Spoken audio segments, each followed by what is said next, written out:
Next up is the frog. The frog is similar to the newt in that it has these little eyes that we're not going to be dealing with, and this body that we are. So again, I'm going to open my UV editor and my UV toolkit. Always opens undocked, so I will just redock it and then go to automatic and run my mapping. I'm always going to start the same way, taking all of my edges, and in cut and sew I'm going to stitch together, which creates one great big massive blob. Oh, it's so nasty. This can also take some time. If I look at the bottom corner of my screen, I can see the way that Maya is processing. So off it goes, thinking, and that is my horrible frog blob. It's got a little foot. That's kind of creepy. All right. So with the frog, again, I'm going to start by cutting it in half, and I think that this is always a good way to start because it gives you a really good idea of where your first border edge is. So I'll go ahead and cut and then make sure that I've got 2 shells. I do. Great. Now I've got some options. I'm going to turn Symmetry on, and the first option that I have is if I want to have the body and the legs be connected. I'm inclined to think that because the frog has a smooth belly, it's not a bad idea to keep the legs connected. But sometimes when you're UV mapping, it's just easier to cut them off, so I'm going to cut them off. I will take this loop right here and make a cut, so now I've got a shell for this leg, and I can just take this edge here, don't need to cut that, and that will cut me in right along the side of the frog's foot. That's not a great edge. Like I said with the newt, I'd rather have my border edges more out of sight, closer to the bottom, so I might double click this edge and just see where it goes. It looks like it goes all the way back across the belly of the frog, so I will just remove those. Go ahead and cut this. Because I've got my Symmetry on, I'm doing both sides at once, which is really convenient. And now I'm going to cut across the bottom of the foot.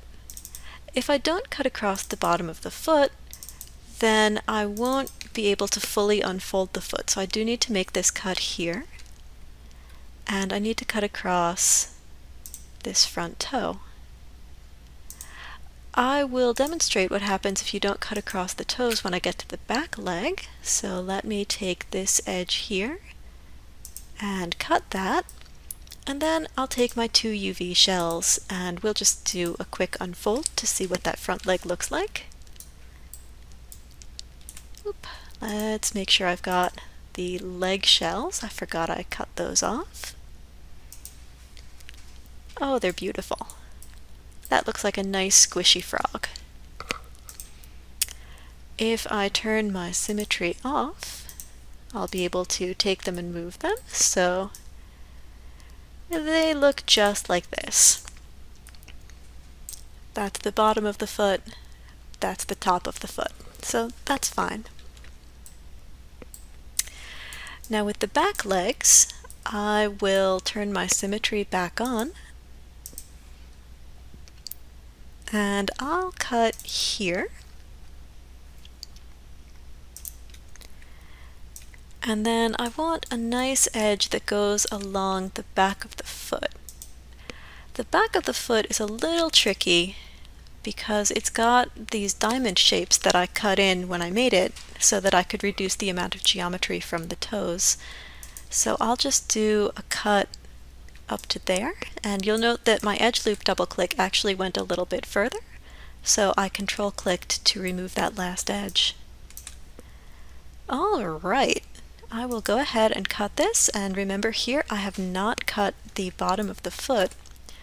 So when I go to my UV shell selection mode and select these two shells, I unfold them, and one of them unfolds as a perfect circle, which is never good, and the other one, the foot is this nasty tangle in here.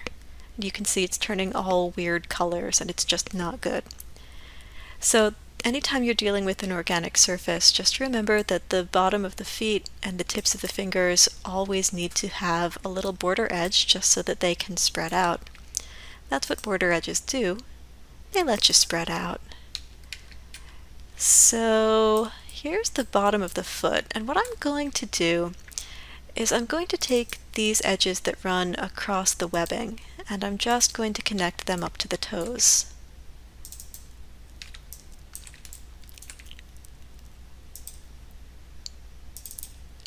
And that way I should be able to go right across all of the toes and all of the little webs and come across.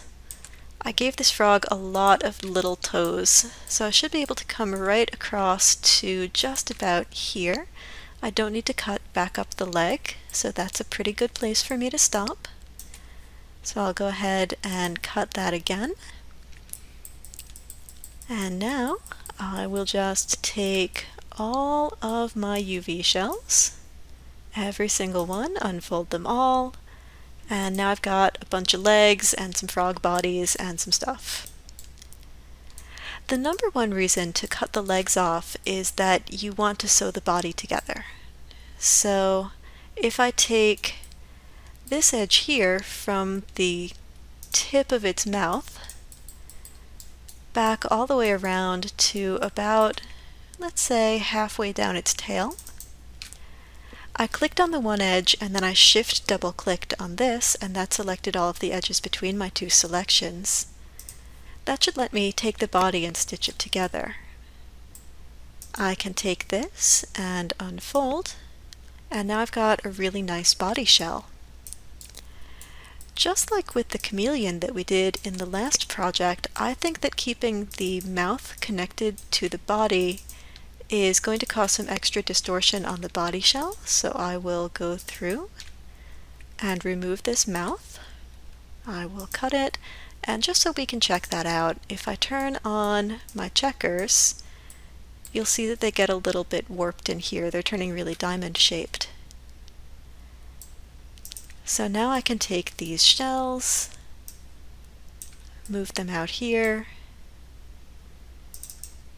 grab this edge, remove the body shell from my selection, stitch together, and let's do one more unfold here. And now those checkers become much more relaxed. They're much more square.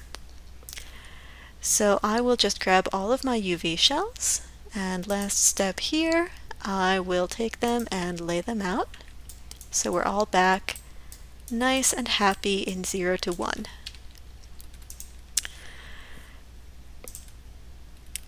This is another one where it's going to be helpful for me to maybe do a little bit of rotation, stacking, orienting, and probably a little bit of scaling too before I can really call this finished, because I want everything in here to be a little more usable than the default layout.